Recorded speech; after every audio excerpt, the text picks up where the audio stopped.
Okay, so the first drill that we're going to do, there's 3 variations of this one. This is to help make sure you're not kicking in the back, and a lot of your students are kicking to the correct target areas. Okay, so what we're going to do is I'm going to stand here in a back stance. Okay, you got to make sure you're standing in a back stance. I'm going to hold the focus pad, make sure the bottom of the focus pad is at the top of the person's belt. Now, they're going to do round kicks with their front leg. It has to be their front leg. But we're going to switch the pad, and they have to switch their stance depending on what leg I have in front. Okay, so see here, she can do round kicks, whereas if I switch, she has to switch her legs to do round kicks.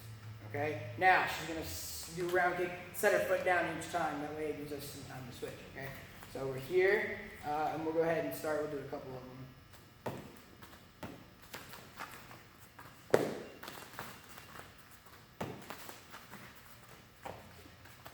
Good. All right. So that's an example of that drill that you can do to teach people which leg round kicks you can do, so that way you don't kick someone in the back. Now, a variation on that is having you switch legs, but the student has the same leg in front.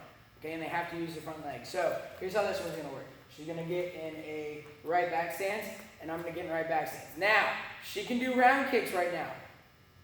But if I switch, she can't do round kicks. Now what she has to do is either a hook kick or a twist kick, outside crescent kicks. She can't do inside crescent kicks unless this is a head. But right now we're holding the focus pad at the body.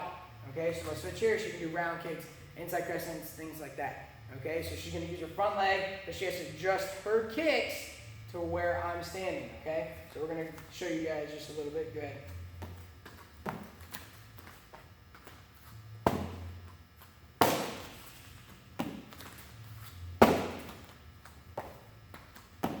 Alright, and stop. So that's a good way to teach students that you can keep the same leg in front. You don't have to switch legs, but you have to switch your techniques. You have to adapt what you're going to do. And the last variation would be, I'm going to stand far away. I'm going to have my arm out here.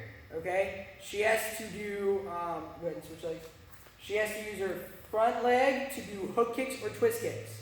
Okay? She can't do round kicks in this position because of my leg.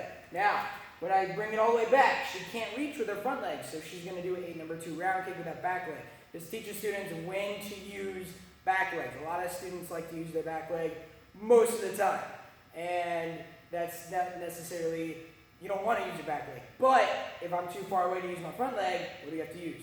Your back leg, or a side kick, but we're not, for this drill, it's not what we're going to do.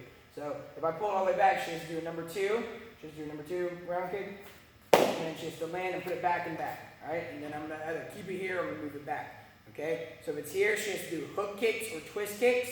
And if I pull it back, she has to do a number 2 round kick. Okay, and then set it back down and land it back. Alright, and this is how it looks.